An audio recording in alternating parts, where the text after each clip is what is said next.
Before awategekebwa pate gwe bobango sengo ina pate nga bolegera birthday nakolwayo tuna birthday ya Sauda Bagala ngono muyimbi okuva mu Abitex Promotions mu mbere efananiddawo Serena Baza naye wali kagamba nti climax tuze tujudde tewali byakugamba nti esente twazirya fekka obukadde tetwabulya fekka n'abalala baaliko era wano ntuuse okulabika nti tufuna embalirira yali etya n'ensaasanya yali etya ogamba otya Serena? Je ndi mukwano oli otya? Size kusimba luseke mpulira oweze embalirira yaki andi tuli mu crisis ya kunoonya sente. Sente za ngo ogamba otya?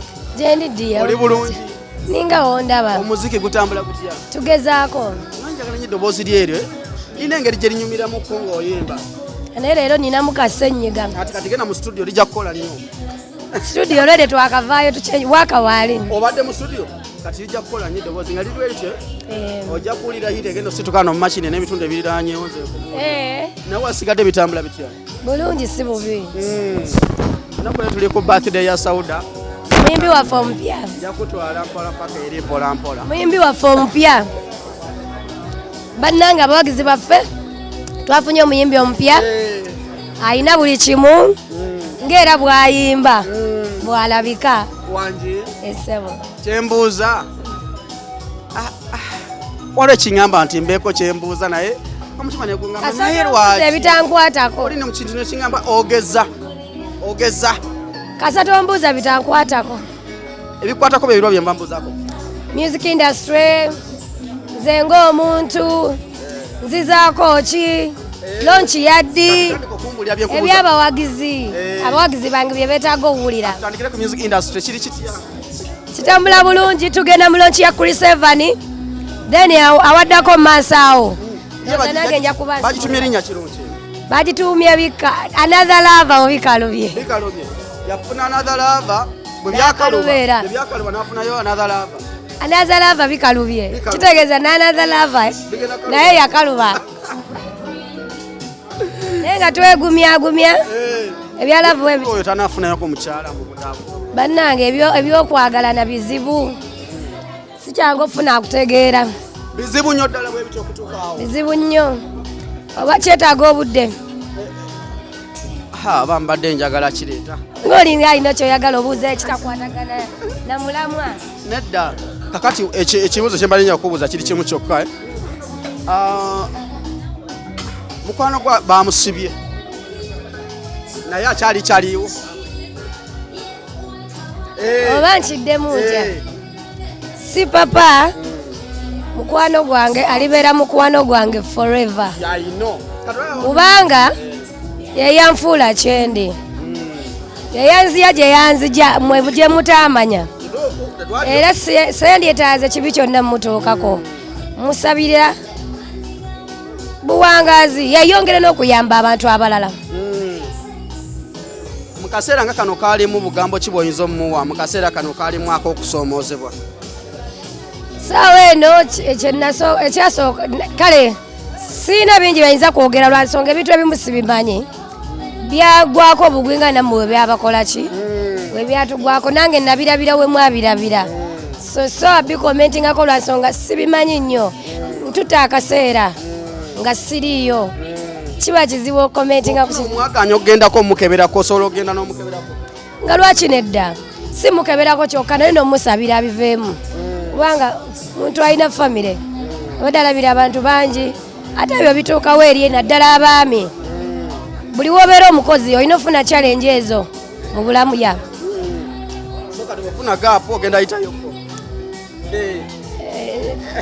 sisobola butamulabako ako kazibu kajja eri buli muntu mu mbeera yonna osobola okituukako biseera ebisinga oli agamba kasatu byaffe byaggwawo yamanyi n'ebizibu muganda wange wane Kampala oba wali ofunyeko omuntu akubeererawo osiimanga era n'osaba Mukama muwangaaza akulabeko ng'okyuka nga nawe ofuukako ekintu kye yali agezezzaako okukola mu bulamu bwe yadde kiba tekyatuukiriza sisobola sanyuka ku kintu ng'ekyo naye era sisobola kyogerako nnyo nsonga sikimanyi kiri wakati we ne Katonda be bamanyi ekigenda mu maaso ku muziki Tune kapya kaliwa manyi fete tugwa na kubuuza. Lwaki tewasose buuza ebyo? Ande era tubadde era tuwunze ne. Abula bannamawulire. Omuzika akapya tulina omusoga ne Yaledi video ejja. Tusoose kutaya muyimbi waffe mupya. Sauda. Mubalaga mu bantu kati. Sauda. Yeah. Manyi go wegali mangi mu Abitex promotion zeeyo. Ekintu akimanya akiruddemu. Akitegera bulungi. Sofa mu kaseera kubadde naye kiri kitya. Kitambula bulungi era nammwe mulaba. Tiwenajjira si wendi kati. Kitambula bulungi. Era n'omuntu wakwira essimu nti mukwano kitambula kitambula bulungi. Nange nzije. Tewali buzibu olugi luggule. Ffe buli asobola weetuli. Oluyimba lwambwe mwakola ne Yaledi n'ogamba simanya nko twaleke ewaife. Funye omusoga. Obugamba obwo yabusooka bukuyitiramu obutegeere. Muyimbi mulungi muwandiisi. Muwandiisi mulungi. Twayagala okukola kolabo naye n'abalabalamu obutya bwe tuyinza okukikola. So ng'alina kuntendera busoga. Ebirungi ebiri mu busoga. Era abasoga mbalamusiza. Batandise dde okumpita mulamu waabwe. Zabadde ng'abuuza. Yaledi bw'asiima okkiriza. Just for just. Yaledi wange ebyo biri wakati wange. Nakuwanirira olutindo, nakuwanirira emusita. Ekyo kiba wakati wange mutima. Sobola kugamba kati kuba. Neera olaba nti ono omusoga mpangudde. Ebyo biri wakati wange. Kasimairo nga weekali. Yaledi. Chekyaliwo. Nnyo Yaledi. Hawa mu studio awo Yaledi bro. Obuze tuli mu birthday sikulaba.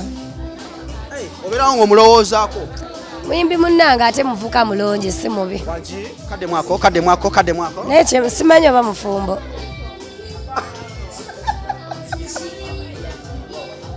Wagi. Simanyi oba mufumbo naye mwandabanga si mubi. Omulabamu nti babanga si mufumbo. Kiba kiggwa. Asi kati. Saagala biyingirira nnyo naye si ye muvuuka omubi agaanika. Atwalibwa ku buko. Nnyo n'amaanyi n'enkoko n'agigaba ne bagirya. Omukwano akkiriza. Omuko kasanzikiriza. Omuko akkiriza nga mwannyina akkiriza. Omukyala kasakkiriza omuko aba tagaana. Omukyala kasakkiriza omuko talina kyagaana. Naye muli mutima kati gw'olaba nga kisobola okukwatagana. Totandika. Tukomaawo. Olaba butandika okukankakankanya emmeeza obulaba obwo. Tukomaawo naye nga mwana mulungi first of all alina empisa. Omuvubuka wagonjebwa. Era omukyala yenna amuyina amukwate bulungi. Nedda baaba eri omukyala oli soka tukatife kumwe ababiri. Saagala yingira amaka g'abantu. Twogera ku kati. Saagala yingira amaka g'abantu mmanyi kyekitegeeza. Owanga ajja kujja nja mubalaga mu maaso awo. Naye Yaledi era si mufumbo. Gw'omwogerera. No kale nnyimiridde. Sajja tabala bakazi. Kati wanyimiridde ndi on behalf of him. Nedda ssebo Yaledi muveeko. Muveeko video ejja. Wanenge gy'omwogeramu ng'osimayiringa. Nze bwentyo. Nange. Nze bwentyo lwakuba nina mulwadde mu kyandisuseeko. Serena. Tujakunenenya. Nyumirwa nnyo kapo yammwe ne Yaledi. Abawagizi baffe tubaagala nnyo.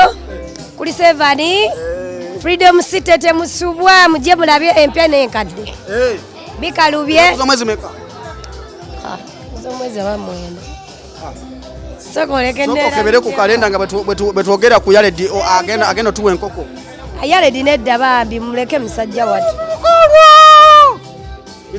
Bino bigenda tunyumira nnyo banna. Yaledi soko omuleke. Yaledi tagenda kunyuma nnyo ne Serena Bataku mukadali. Genda kuz'omwezi 29 Saturday Freedom City October 2022. Fenna bannamawulire mutusookeyo. Kuba tugenda kujja tuwaaka. Abitex promotion. Omwana we Busoga akuyingizaamu wali mu sheno. Agachegana.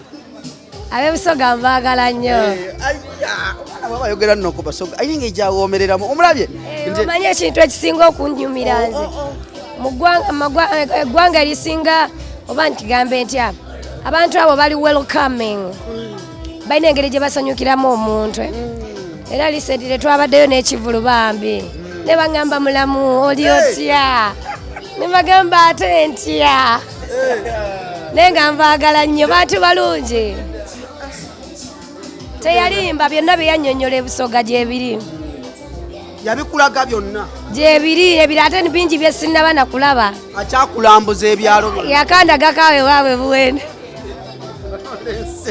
susibule tuve wano banayeterera banange tubaagala nnyo Sauda baagala muyimbi waffe mupya mwebale mwagalirawo before nga tetunnamufuna kubanga twagenza omufuna ngolode abantu bakola ki bamwagala tweyongera omuwagira vidiyo yeefulumya abakyala adde bagirinze abayina ebitono abo bawininwagi fire baby bano oluyimba lwe bayita gundi simanya tondaba ekiwatu kyali kya maama yoyo banaye yoyo omuwala oluyimba nga lwatambula nnyo ku tiktok yoyo nina omuwala gwe nasange ku tiktok nga neŋŋamba gagamba ki sikaluyimba naye okipise nnyo tondaba ekiwatu kyali kya maama Kyali kya mami. banaye Lawrence ku kamera bwe tutambudde olunaku olwaleero climax gye tukulambuza mu mbeera efaananidde awo Abitex Promotions nkutegeeza nti Freedom City tugenda gijjuza bubi nnyo mu mbeera efaananidde awo Chris Evans another lava bikalubye mu mbeera efaananidde awo oluseke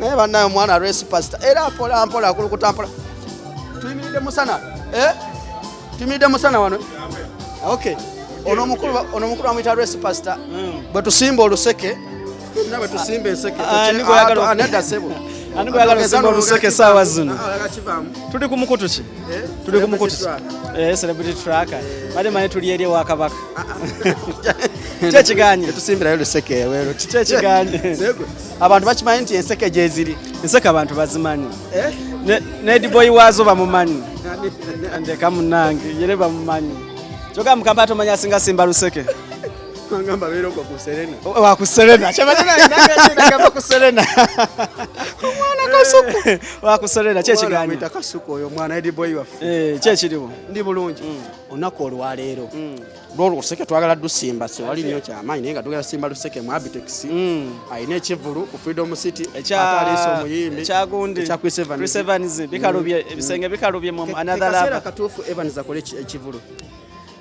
we twatandikirawo dakiikemu mukasera kano Chris Evans muyimbi wa maanyi I think over time alina audience ye gyazimbye eri readily available at any time waba abayitidde nti nyina kyentegese naye ndowooza wadde oba olina gundi gy'ozimbye abaki audience kiba kyetaaga n'obayita nawe ng'olina essavu nga tolina nkapa ng'olina ettooka eriwera ng'olina essavu wadde webali tetaaga bayita n'obakamamu naye nga kyobawadde tekituukiridde bulungi at that particular time ndowooza essaawa zino yandibadde alindako kati next year but nothing to do awanise ffe nga bannayuganda then tulina ate kati genda mu mabega ne tumuwagira ya tetukyalina kyakukola kuba olwedde kati awanise ya Abitex Promotions bayesa omuyimbi omupya Sauda baagala naye akayimba mbadde nkawulira nnyo mbadde simanyi nti yakayimba nze akayimba mwattu ate ku makyawo waliwo aŋŋambye omuyimbi Sauda baagala nga ne banga naye nti wamaanyi omubiri gwamaanyi nange kyeninze naye akayimba nkawulira kayimba kalungi katusubire n'omuyimbi ajja kusobola kuba industry yaba hardcore si abagonvu tugenda ddu musimba taluwona naye nga tuli bangi kola bigenda osimba bulungi oluseke kati wano kati omuyimbi ye w'amaanyi akakayimba okawulira eddoboozi weeriri owulira nga siri akukaka kyenkugambye ekikolo agambye akirina nange bakiŋŋambye era wano sivaawo leero oyinza kulaba ku kikolo abasimbi b'oluseke mu Kampala wano Headboy waffe tukutumiddeko bonna Headboy tumutumidde naye nga